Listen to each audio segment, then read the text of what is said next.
Okay, well, welcome aboard to TEDxDupreeParkTV. How are you guys doing today? So glad you're here. Please let us know where you're coming in from around the world. I know we have viewers who are watching us at all different hours of the day and night and different places in the world. So we're streaming on Facebook and we're streaming on YouTube, and we're also streaming on Twitter through Periscope. So let us know also which platform you're watching from. We would love to know that. So today is a special day. Certainly in America, and I think pretty much throughout the world, a lot of people do recognize September 11th as a special day, a day that is regarded as a very tragic day, and a day that also brings opportunity for a lot of new peace and opportunity. I'm wearing my butterfly today because I think it's a good symbol for emerging. Emerging is not a phoenix, but it's a butterfly emerging from the cocoon and new life and new opportunities. And so joining me today for our show as my co-host is our organizer of TEDx Dupree Park, and that is Steve Monahan. Steve, thanks for joining us today. Hey, Gina, how are you? Oh, doing wonderfully. It's a beautiful day here in Orlando, and I'm just eager to hear from our guests. We have some amazing people on today. Yeah, we do. We were just slightly chatting with them, and I'm really excited about it. And it's a mixed feeling day, isn't it? It's It's one of those days that you remember where you were. I remember where I was when JFK was killed. A little different when Elvis Presley died. I mean, there's those days. And I remember I was thinking about it this morning. Lynn and I were at the car wash and we were watching the TV there, and it was just, I couldn't believe it. And then you see it go into the building, and I mean, it was so amazing. And like you said, the positive thing though was how this country came together. We really, I mean, for weeks, it was just so inspiring. And you have to say what's happened. Let's not dwell on what's happened, but it shows that we can get back to that. And we will get back to that. I don't know what's going to happen, but something's going to happen, because American people at their heart are great people and they care for one another. We've been under this spell for a while of that we're different people, different races, they're different, reds and blue. That will pass. This too will pass, and we will get back. But one thing I wanted to think about was, what story do I know about 9/11? And it came to me, a book I wrote a couple years ago, and I'll share. It's Rescue, Renew, Rehome. Animal welfare like you, Gina. And there's a poignant story in it. There's a woman that I know, and she had a therapy dog. Therapy dog's name was Shiva, which is in Indian goddess of destruction, but it also means reverse, goddess of creation. Well, Shiva at 9/11, she went up, Lisi, with her dog Shiva, a Keys hound, and had been trained in therapy, and went up to the Pentagon. And there was a whole group of these dogs brought in across the United States. And they went to the hospitals to be there for the people that were injured and for their survivors. There was one story she told me that there was a lady she met that came over. They would bus them over, and they were on the bus sitting there, and Lisi was sitting with Shiva, and the lady looked at her and she said, "I'm afraid of dogs." But she was kind, and she was there because her sister was missing from the Pentagon, a military official. officer. But sitting there, she started petting the dog. And she didn't even realize unconsciously. Well, this kind of went on for the week, and they became friends. And when she left, there was one thing was bad. They found her sister. All they could find was a finger. Terrible. All they found, and that was her closure. But she said that being with that dog, Shiva, for that whole week and petting, and she was able to talk about her sister, talk to the dog. And that's what these therapy dogs do. They allow you to talk when you can't even talk. Lisi's son had died, and she said that's what got her. He was killed, actually, and it had to do with drugs. Amazing. He was a nice young kid. But Lisi used to talk to her dogs, and she said she couldn't even talk to her husband, but she could talk to the dogs. So the therapy that they do is just quite amazing. So that was a 9/11 story I thought was poignant and wanted to share. Yes. Having a little trouble with controls today. Just a second. Okay. Well, thank you so much, Steve. I really enjoyed that. And that was certainly a compelling story. And yes, the rescue dogs are so helpful. Let's see if I can move Steve back into our studio today, because I'm just having a little trouble with our controls, and may not be able to do that. All right. Oh, here we go. Voila, there we go. Yes, Steve, that was a really tough, compelling story. I know so many people have stories of 9/11 and the rescue dogs, and I know you've done a lot of support with the rescue dogs with your charities, Green Pets America and other charities. Right. We've written books about them and how good they are. I mean, for our health, there's so much they do. They take them to hospitals now for kids, and it helps them. You know, the petting a dog lowers your blood pressure. It's found out that sick people that have a dog after they've had major surgery and come home, those that have a dog have a 70% better survival rate than those who go home without a dog.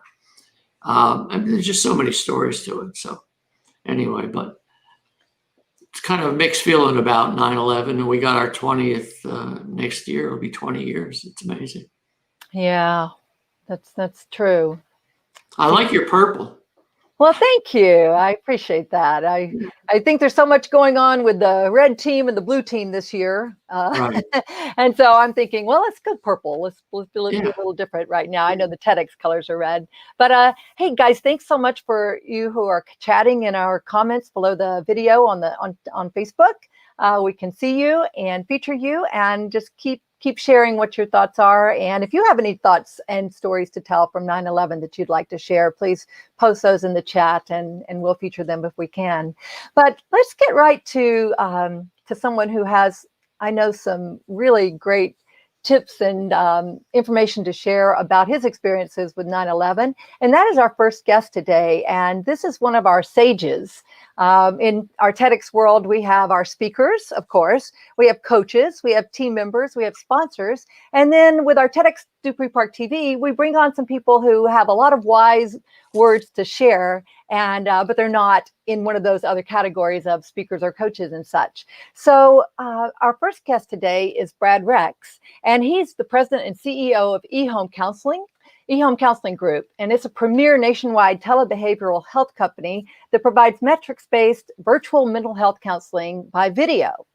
And eHome rigorously selects the best licensed master's level counselors to ensure great outcomes, and does online assessments to target care and measure progress. This client-centered approach has demonstrated effectiveness for both simple and complex conditions with high customer retention and satisfaction. I know their ratings on Google and Facebook and such are really high. As a former Disney executive who led Epcot theme park for over 5 years, taking over the day before 9/11, I can't wait to hear that story. Brad brings a unique perspective to the behavioral health industry. His prior roles include president and CEO of Foundation Partners Group, where he reinvented the funeral experience using technology and multisensory experiences. In addition to multiple corporate roles, Brad was a nuclear engineering officer on board a ballistic missile submarine during the Cold War. He is a distinguished graduate of the United States Naval Academy and Harvard Business School, and he's the author of Surpassing Life, 52 Practical Ways to Achieve Personal Excellence, and he's a public speaker on leadership and guest service. I think you can see why we were so eager to bring Brad on to our show today. Welcome aboard, Brad Rex. Well, thank you so much, Gina. I have to say this is the first time I've ever been called a sage, so I'm very honored to receive that title. Thank you for that. Oh, okay. Well, terrific. Well, you are certainly a sage and a wise one. I'm going to give you the floor for a few seconds. Please tell us a little bit about eHome and the fantastic work that you're doing there.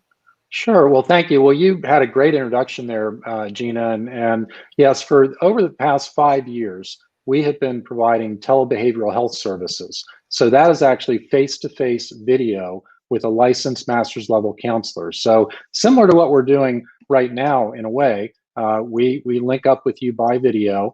And as you mentioned, we select only the best counselors, the A-player counselors, because we're very focused on having outstanding outcomes. We're one of the few companies out there that actually does metrics. So every person who comes into our program is given a short online assessment. It's about 5 minutes long, and it measures your anxiety, depression, bipolar disorder, PTSD, substance use, a whole number of different potential mental health conditions. And then we use that in your treatment. So in your very first session, your counselor will have that information. They'll validate the results. They'll talk over the results with you, develop a treatment plan, and then we reassess you as you go through to monitor your improvement. And I'm just so thrilled with the counselors that we've selected, the process we put in place, and the ability to really prove the outcomes and prove the effectiveness. As you mentioned, we cover everything from simple anxiety and depression, mild to moderate, all the way up to very complex conditions, co-occurring conditions, eating disorders, substance abuse, and then PTSD in particular. So as you mentioned, I'm a veteran, and so I wanted to make sure we had the absolute best PTSD program available today. So much to unpack there, and I've been really honored to be part of the team for the last several months, and as the interim CMO of eHome Counseling Group, and I've just been so thrilled to see what we're doing, and what we're doing to help people, especially veterans. I know there's just so much to unpack, and we're going to talk about a lot of it, but let's start off with what you were doing on 9/11/2001, right after you had taken over as Epcot. I can't wait to hear this story. So I was actually at a Disney media training event that morning. Some new executives or new operational executives like me were in a training program there. And the person leading the program was from Washington, D.C. And so as we were getting ready to get started, she got a call on her cell phone, and she said, what? And she said, is there a television anywhere that we can look at? And so there was a television in the conference room. We turned it on, and as we did, we watched the first building, the airplane go into the first building, and we're all obviously shocked. And then, as you know, shortly after, the second airplane hit, and immediately we turned to each other and said, we need to go to our command centers in our respective theme parks. So I drove back to Epcot, went to our command center, and it was the first time in the history of Disney parks that we had actually closed the parks with people in it. So prior to that, actually the year before, there had been a hurricane threat, and so we had not opened the parks So there were no people there when the hurricane, and fortunately the hurricane veered off and didn't hit the parks.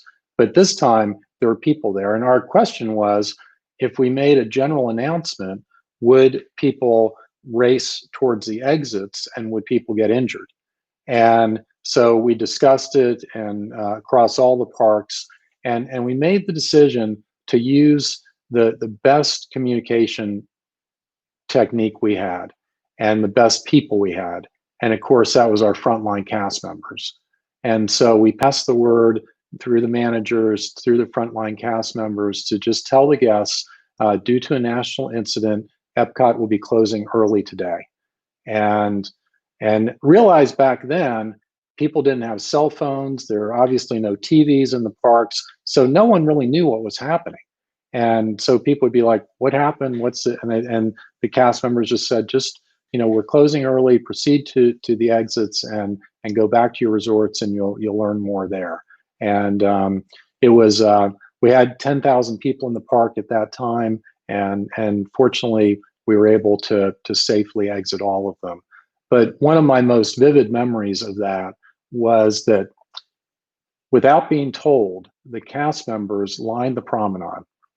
And as the guests were leaving, the cast members were smiling and waving and saying goodbye. And they knew that the world had changed, but they wanted that last memory for our guests to be them smiling and waving. And pretty amazing people at Disney theme parks. That's such a touching story. I'm sure that's a memory that will be in their minds for forever. The theme parks living here in Orlando are such a big part of our lives. And today's a tearful day. Typically, we don't have a lot of tears on our show, but today's an emotional day for so many reasons. And I'll tell you, where I'm positioned in my home office right here, I see Universal Studios, Universal theme park, and I see the roller coasters in particular. And of course, they were off for several months. And I've just been so delighted that they're running again. That's just such a sign that the world's coming back. So thank you for sharing that story. And so let's move on. I know that Steve wants to ask you about some of your what you're doing with the Wounded Warrior Project and some other things. So Steve, go ahead. Brad, boy, that was a moving story. It seems as I got older, I never cried as a CEO, but now these things really touch me more. I think we get more wisdom. But that story you said, it ties right back into my opening. The American people themselves are just naturally compassionate, kind-hearted, and they don't even have to think. They just react with kindness. And that's what that said to me. These are probably younger kids, right, in their 20s. Well, it's actually across the board. Yeah. And, one other thing to think about is a lot of those cast members were from the New York, Pennsylvania, DC area. And so, their relatives were impacted by this.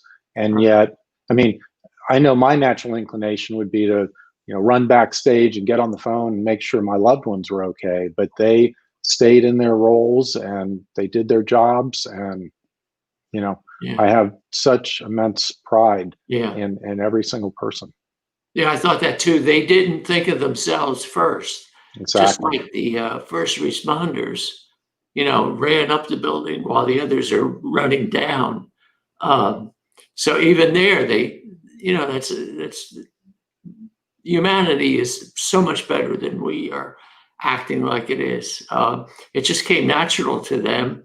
They didn't think of themselves first. They were trying to make sure the experience was right, but also the compassion. It was so smart that you used them to. My head was thinking that, and that's who you went to, the ones they trust the most, and that's part of marketing. It's part of branding. Trust is, and that's what Disney and Epcot and all of them have done. But let me ask you the question I was curious about is there's two things I'm wondering how you can use the doing this virtual. One I'm thinking is it more succinct and shorter versus if you go to an office and you hear the old story, it takes them years. I'm thinking this is something you can get it done perhaps quicker.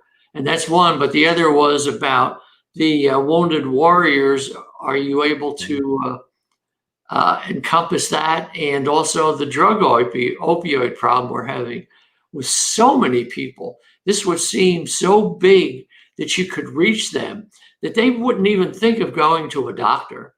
But they would have no problem getting on the internet. It like takes the stigma away. So maybe your thoughts on those. Well, if you look at the background, the history of our company, the founder of it is a man named Rogers Curvin, a very close friend of mine. And he actually was a pioneer in online college learning. So back in the 90s, he came up with the crazy idea that guess what? We could take college courses online. And now it's kind of ironic, 100% of the courses, at least last semester were online. But he went through a personal tragedy in the loss of his wife. And as he was grieving her, he said, he picked up an article about veteran suicides. And he said, you know what, we can do a whole lot better than this. If we were to bring the treatment to the veteran and not require them to go to a counselor's office. And so he said, let's do it by video. And it's interesting with COVID now, that concept, people are using telehealth and telebehavioral health. Yeah. But think about this 5, 6, 7 years ago, that wasn't the norm. And so he started the process and then brought me in to build it up. But what we've found is, to your point, it's much more convenient, it's much more accessible, it's much more confidential. And those are 3 significant barriers for people getting treatment. Many people are concerned about the stigma. Many people don't have access to a counselor. This statistic blows me away. 51%, more than half of US counties have no mental health resources. That means no psychiatrist, no psychologist, no counselor.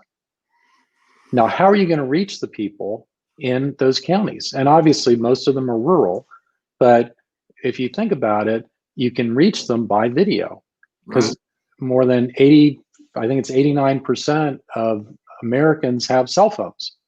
And so, we can reach anybody anywhere, and we can reach them with the best counselors because we're not forcing them to go to someone geographically near them. So, if you think about it, prior to this, behavioral health has not changed since the days of Freud.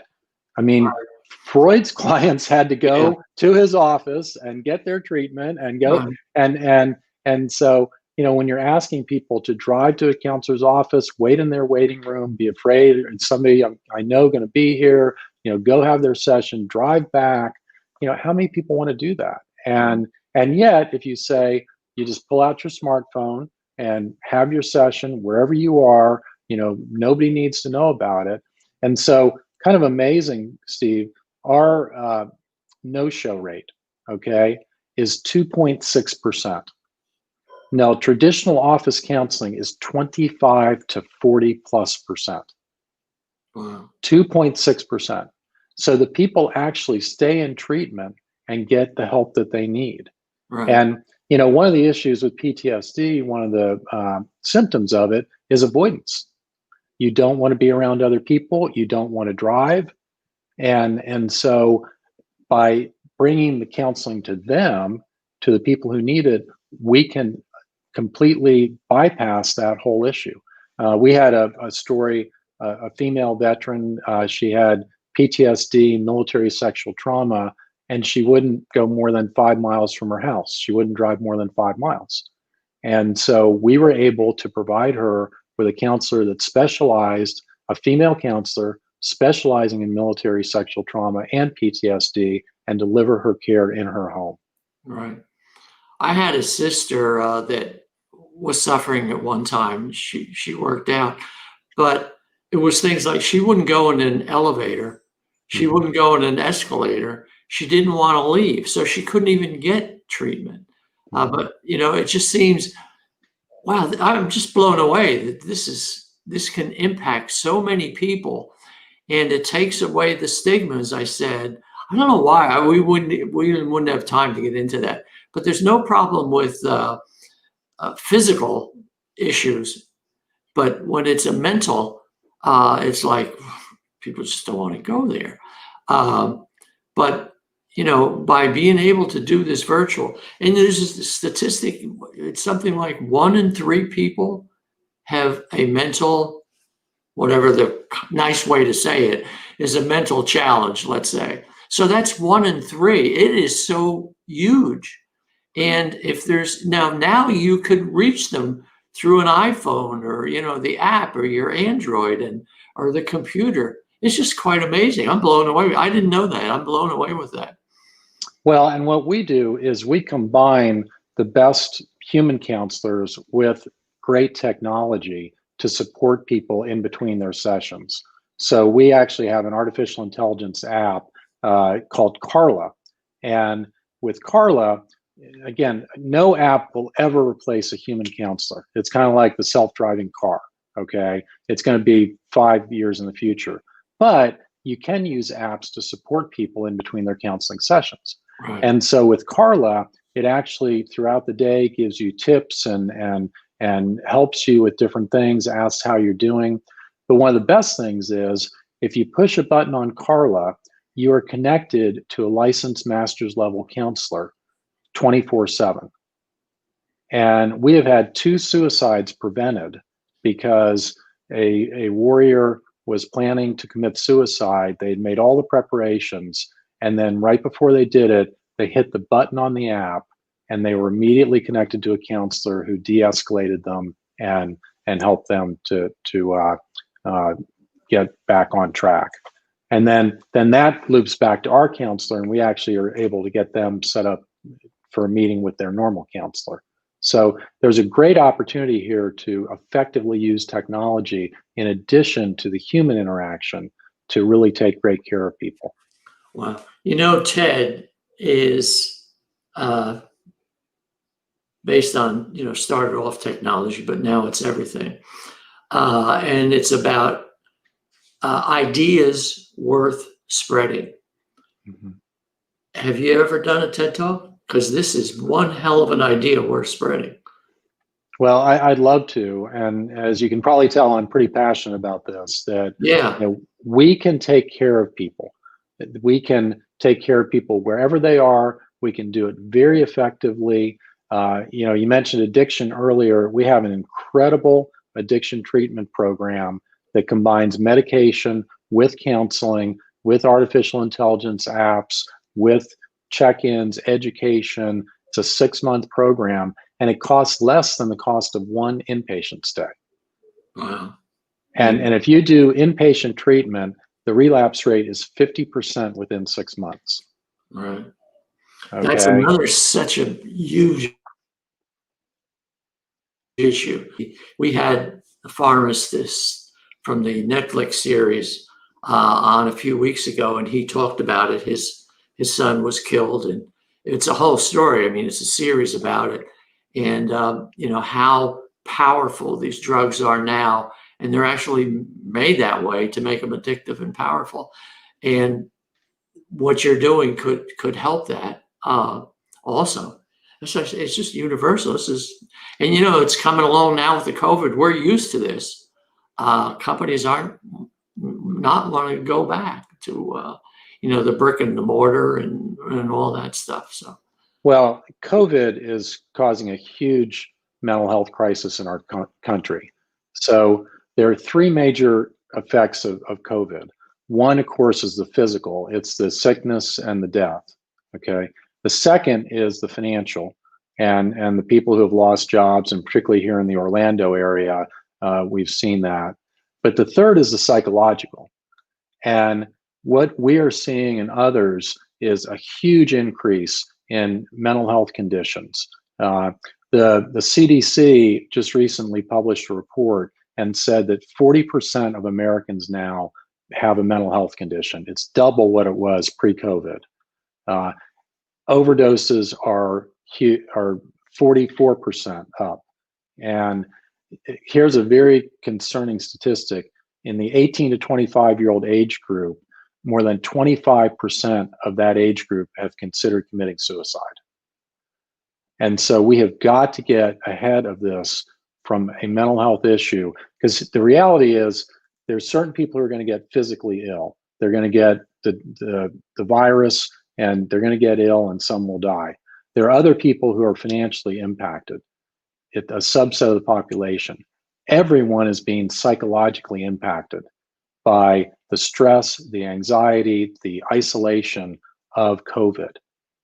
And it is causing significant deterioration in mental health that we have to be aware of and be prepared for. And I just urge anyone who is watching this, if you feel you're having mental health issues, you can do free online assessments and find out. You can contact us, but get help, because the sooner you get help, the easier it is to treat. And this is actually, much more normal than you would think right now with the number of people who are struggling. So, we're there to help in any way that we can. Yeah, so much pain and suffering going on, and it is wonderful that people can get this service just from their homes, just like this. You're just talking through video, and you're making the eye contact, and you're helping people. And so one of our viewers actually had a question for you. Miles Smith Sure. was asking, he says, thank you for your 9/11 story and your service.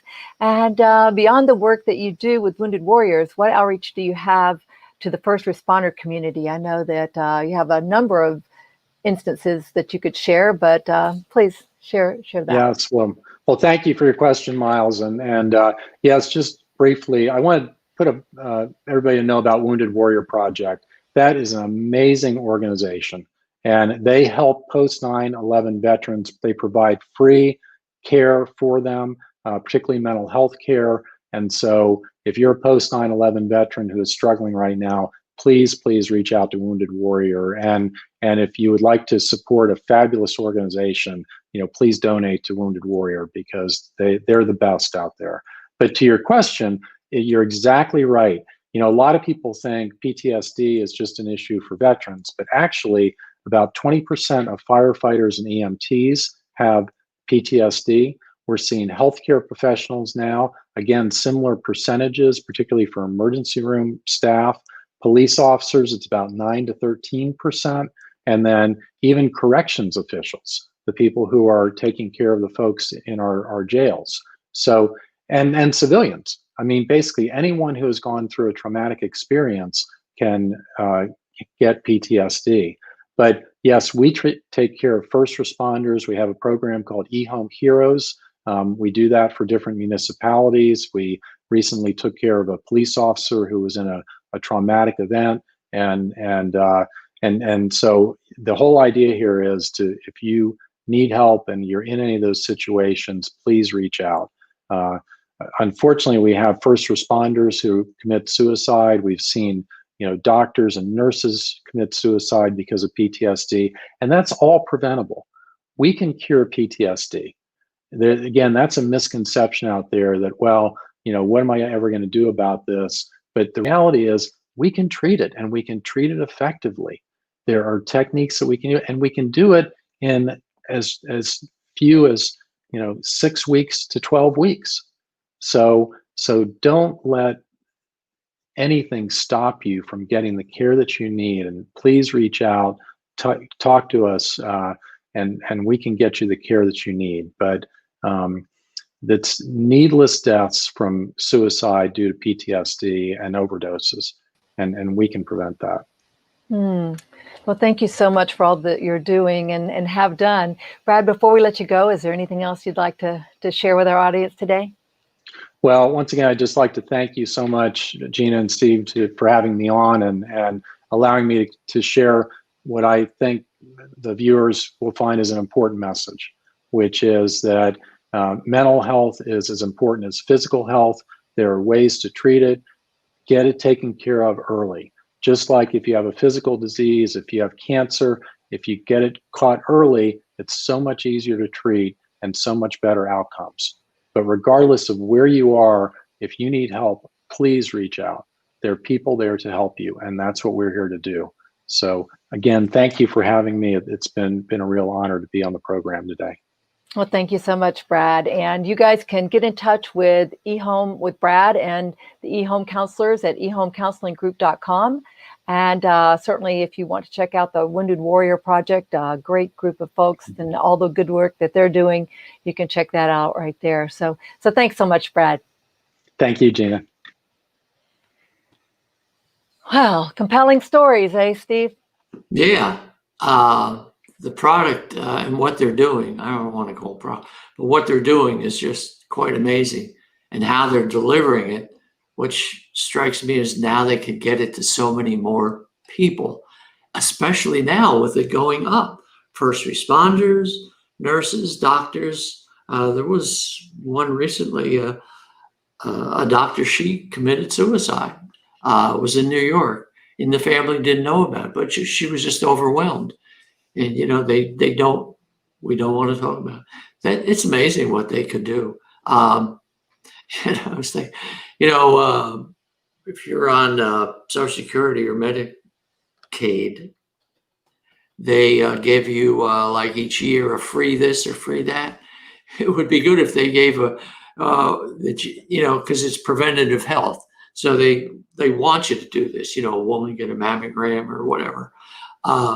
They should have a mental screening, a free one to offer, because as people age, they're in the home more. And that's the thing, what's happening, this social distancing, and I go back to animals again. But one of the reasons people have animals, and one of the reasons people have better health outcomes with dogs, is because we humans, we have to touch. We have to touch another being. We have to, be touched. We have to have someone there. And that's what an animal does. And so when people are shut up in the hospitals or alone at home, it's so important. And this thing shutting us up and not getting out and not touching people and shaking hands and hugging and we can't social distance from each other. I said that once before. We can distance, but we still got to touch. I mean, there's some way we got to fix that, because that's going to be as it already is. It's creating a mental problem, and it's part of it because that is human nature to interact. We started as one amoeba, we grew to 2 and 3. We're all connected. We cannot be unconnected. Anyway, that's my rant. Well, very, very appropriate, especially for today. And I'm with you on all these issues, except the shaking hands. That's actually what I'd like to see. I'm not saying it's not. It's true. We have that. I understand that. But I'm saying somehow we've got to get this thing addressed soon, because we got to get back in and being with one another. Exactly. People like to be with people. Most people do anyway. And certainly I do. And I'm glad that I can be with people virtually, and including our next guest. I'm really eager to hear from her, because she's doing some really impressive work in the world as well, seeding greatness, certainly. And that's Marcie Smith. And she's with the Children's Haven, and she joined them in August of 2018 with over 10 years of experience with nonprofit organizations focused on education, fundraising, homelessness prevention, child abuse prevention, and childhood cancer research.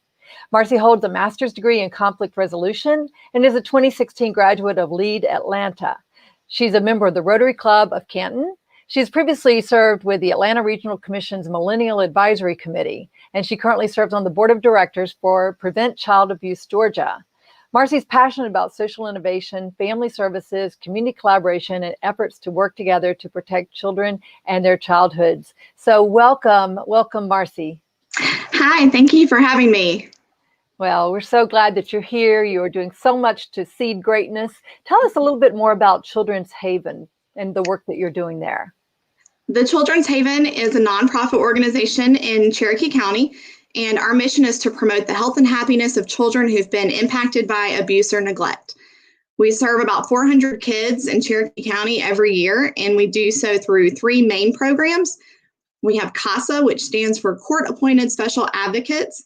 We have our WellStar Family Visitation Program, Prevent Child Abuse Cherokee, and lastly, we offer a clothing closet for foster families in the area. So when a child comes into care, if there is immediate need that they need, whether it's toiletries or school supplies, diapers, underwear, something they might need in the middle of the night or on a weekend, we have a clothing closet that is full of donations from the community that they have access to whenever they need. That's terrific. And so what is the distinction between CASA and Children's Haven? So CASA has actually been in Cherokee County since 1993. It is a branch of a national program, and CASA advocates are volunteers. Our program started with just 7 volunteers in the county, and it grew tremendously. We realized as the program was more successful and we were serving more children, that our board of directors wanted to expand how we were serving kids. And that's when we turned into the Children's Haven. So CASA is a program of the Children's Haven, and the Children's Haven is the umbrella organization. Our CASAs, as I mentioned, court-appointed special advocates, are volunteers from the community who go through a very rigorous curriculum that is a national curriculum, evidence-based training program. They complete 40 hours, and then from there they complete 12 hours every year just to maintain credentials and keep their knowledge up in social services and understanding how they can best serve children. They have a really special role to play when a child is in foster care.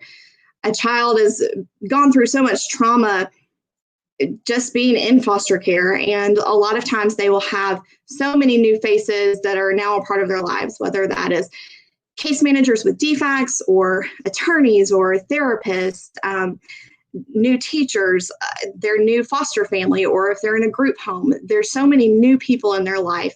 And a CASA comes in, and the CASA says, I'm a volunteer and I'm here just for you. And their entire job is to advocate for that child for their best interest inside and outside the courtroom. And our CASA volunteers commit to staying with the child the entire time that they're in foster care. So they know that while all of the scary stuff is going on and they're trying to figure out where their permanent home is going to be, they have a CASA volunteer who's by their side the whole time. And this is a person who has no interest at all except for supporting that child and being consistently there for them. So our CASAs truly are really, really special people. We have about 150 volunteers in Cherokee. And another special thing is that they will serve one child at a time or one family at a time. So they can truly give so much of their attention to this child's case and advocate so they don't get lost in the foster care system and that they may have a permanent home as soon as possible. Yeah, I know my good friend Mary Wilhite was a CASA volunteer at one time. I don't know if she is right now or not, but she certainly has been in the past, and it's a very meaningful program. Steve, do you know any CASA volunteers? No, I don't, but that's interesting. What is the, I don't want to say typical, but you know what I mean? What is the background of a person that is a CASA volunteer? Because there could be some people out there that would love to do this, and they may think, well, they have to be an attorney or they have to be a psychologist, but I don't think it's that from what I've talked to Mike. Why don't you share what that average one is? Because we'd like to see if we could get more, CASA people out there. It's such a two-way street. It's like a big brother that's really there to help you. It strikes me as. Yes, absolutely. That's a great question. And I think it can sound a little overwhelming, especially if you aren't engaged with social services or the court system. But truly, our CASAs come from so many different backgrounds, and that's what we want. We want to have people who have different life experiences and can connect with our kids in a lot of different ways. We have CASAs who are current teachers. We have CASAs who are retired. We have CASAs who are police officers, folks who have little kids of their own at home. It's amazing. I always wonder how they find time to do it, and they do. They invest in our children and pour into them just like their own kids. But they come in all different ages, all different experiences, and we make sure that we train them properly. So that's our job and our responsibility, that we want to have the very best program services we can have. And we invest in training for these volunteers to make sure that they can truly serve the kids and help to carry on our mission and to promote that safe and permanent housing for them so that they have a permanent family. And that might be that reunification is appropriate for them once their family members complete their case plans and get back on their feet and do what they need to do to provide a safe home for their child. It could be a guardianship, or it could be that a child moves to an adoption. But our job for our CASA program is to make sure that we really train our volunteers so that they can help guide those kids and be a part of their lives. And I think really the only requirement is that they have a heart for kids. And of course, we do extensive background checks and training that they'll go through and need to complete. But we have volunteers who come with such different lives and vast experiences, and that really just helps to enrich our program and help us to better serve so many different kids. And the more CASAs we have, the more children we're able to serve. Do you have a need for, always an ongoing need? We do. We started a class right before the pandemic began, and we were really just having our standard class that was happening in the spring.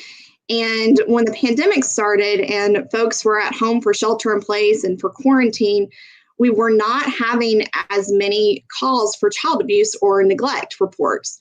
And I think on the outside, folks might say, oh, that's a great thing. But in the child welfare community, we knew that this was a red flag, because unfortunately, those cases are still happening, but they're not being reported.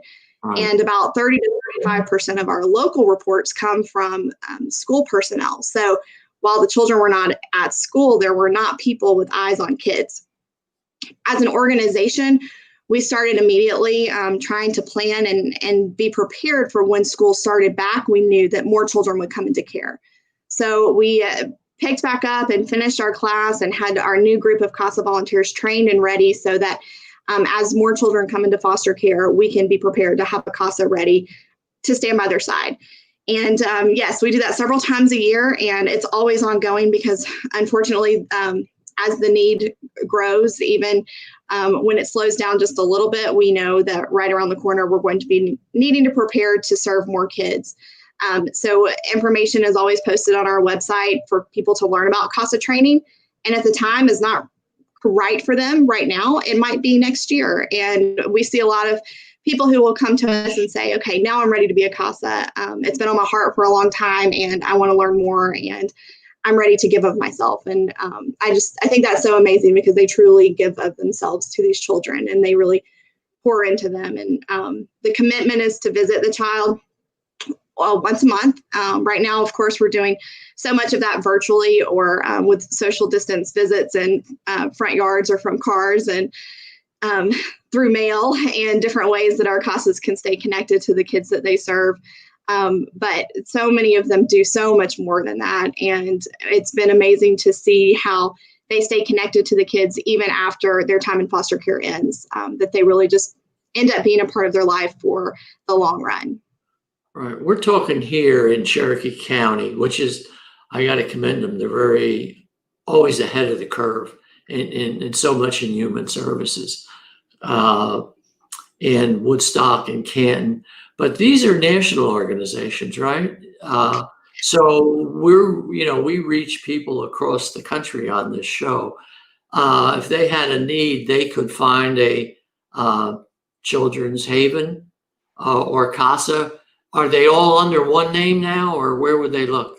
There's a national CASA organization, so that's Court Appointed Advocates, and they can look at that on the national platform, and they have a wonderful website where you can actually find the CASA program in your state, reach the state headquarters, and then they will direct you to the local organization who is providing those services. So it's really a service that has been around for so long, and it's been promoted by the court system because our judges know that CASAs are essential to the cases, and they're essential to ensuring that the best interests of the child are always at the forefront.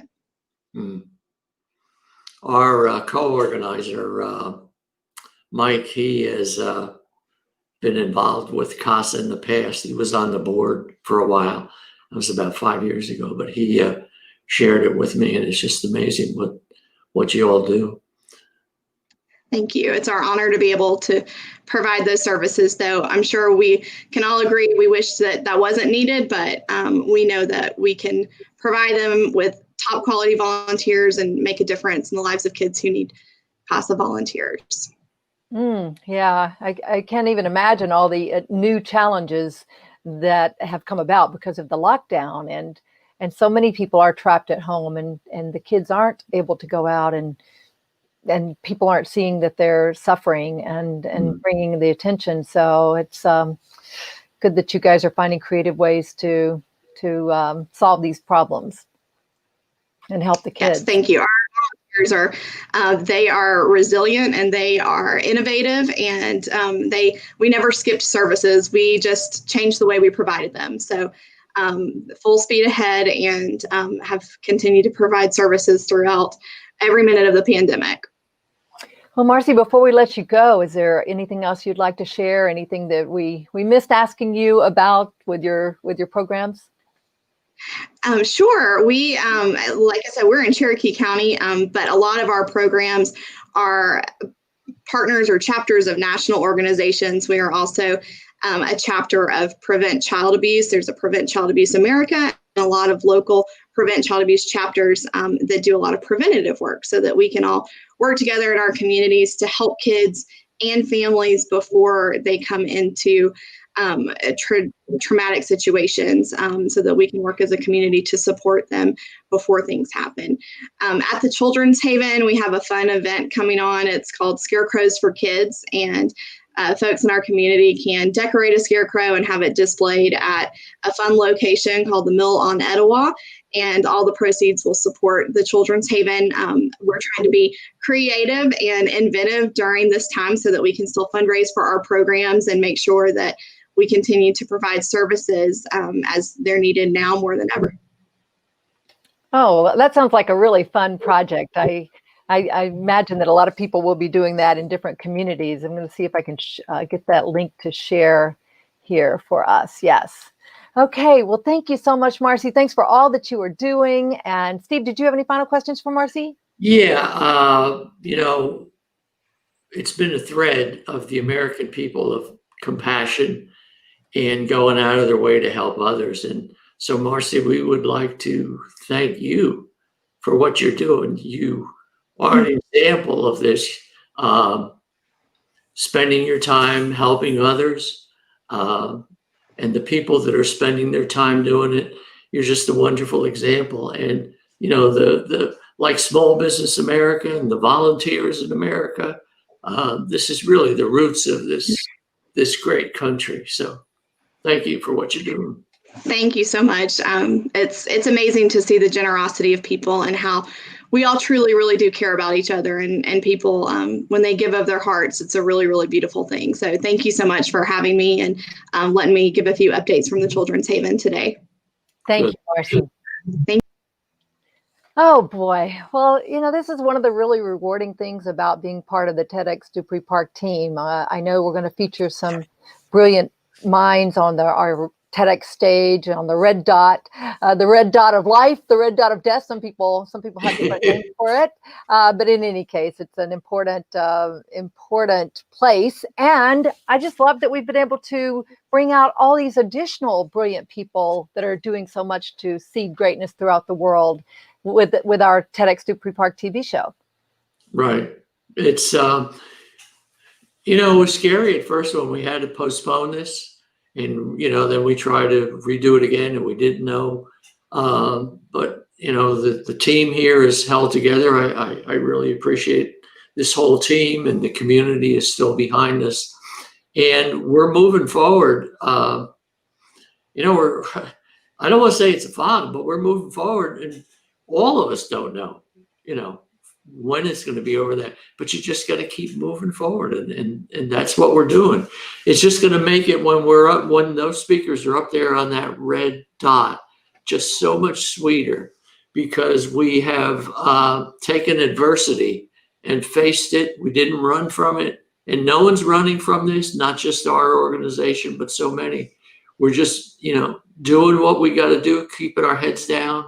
And we know, there's going to be a TED event, and it's going to be sweeter and more appropriate than maybe even before. So everybody that's involved in this, I just want to take the time to thank everybody in our community and let you know we're working really hard to get this done. And this TV is one example of it. We haven't shrunk from it. We've taken on more work. You would think that some of these organizations, well, they're not doing much now. No, they're doing a lot. It's just, a lot behind the background. And so we've learned a lot, and our next virtual is going to be the next one we do is going to be virtual. It'll be quite amazing. And then the live one we do, it's just, we're excited about it. We're pumped. And all these people we've had to meet, had the opportunity to meet, and there'll be so many more. We're finding some great talent for TED Talkers too. We certainly are. And, you're talking about some of the people that are helping us with our program. And I would like to recognize some of our team members and our sponsors. So let's just see here. We have so many people that are working behind the scenes to help our TEDx come about and our TEDx TV. And so our co-organizer, Mike Cena, is out of town today. So he couldn't be with us, as he often is. But I wanted to, let's see, I'm looking at a few of our folks right now. Some of these are coaches and different team members. I did want to recognize Bobna, who's been so helpful with many of our sponsors. John Clunan, who's doing a great job with our social media out there. And let's see, I was looking for Marcie. Where's Marcie Walsh's picture? I don't see Marcie Walsh's picture there right now, but she is a big part of our team. She's our producer for TEDxDupreeParkTV, and she's in the background right now as we speak, and she helps us get ready for the show and helps make things happen. And then also our speaker manager, Randy Stukes, who's very involved in getting our speakers and our guests for the TV show booked and getting our speakers ready for the virtual presentations as well as for the big red dot. So we have some wonderful folks there. And then also our sponsors. Let me just show that we do recognize our sponsors. They're so critical to our success and to being able to put on our TEDx Dupree Park, especially next year when we get to the physical version. And we're going to, we need video, we need a stage, we need to feed the folks that are there. We have so many different expenses associated with that. And so we really appreciate all the great marketing help that's going on with our different publications like Roundabout Media and Family Life magazines. And speaking of which, I think I saw that Jack Tazinski of Family Life magazines, his birthday is today. So I just wanted to give him a little shout out there. So with that, Steve, any final comments about our sponsors, our team members? No, we do really love our sponsors, everybody, but we do, because they're local community. And that's what, I've said, small business, the magazines have been so supportive of us, Town Laker and Family Life. And we've got, the bicycle shop, we've got the doctors, the lawyers, these are all local people. One thing we really would like to reach out to, especially for our 2021, is we have a thing called partnership. We have sponsors, and that's what you would normally know as a sponsor, $1,000, $2,000, whatever. But a lot of the TEDs have partnerships, and they're where you step into the 5,000, 10,000. But we actually help. We do become partners with them. It's not like we're telling them how to run theirs or us, but if we have marketing of how we have built this organization, we've built this up to a 50 people organization very shortly. So we share tips with them how to do that. And, hospitals, how, we can get the message out, all the inner people that we are connected with, some of these thought leaders and movers and shakers. That's how we reach out with partners. And so we are definitely wide open for that. And TED is the most trusted brand. That is so important nowadays. And so when you're, partnering with someone that's most trusted, we know it's the halo effect. And so I'm throwing my 2 cents in there as the organizer. Sorry, I got to say that, but yeah. No, I appreciate that very much, and that's so true. Yes, it is definitely one of the most. I would like to see those statistics actually of trusted brands in the world, and I bet TEDx is, and the TED system is right up there. It's been such an honor to be associated with this and to help you lead the team and to put this in motion. So with that, let's wrap up today and let people get back to planning for the weekend and memorializing or whatever they're doing for September 11th. And I'm glad that we were able to bring on Brad Rex to talk about that, and Marcie Smith. And I learned a lot today and enjoyed hearing from them as well as from you, Steve. So thank you, Gina. All right. Well, with that, everyone, let's go seed some greatness throughout the world. Take care. Have a great weekend. Bye-bye. Take care.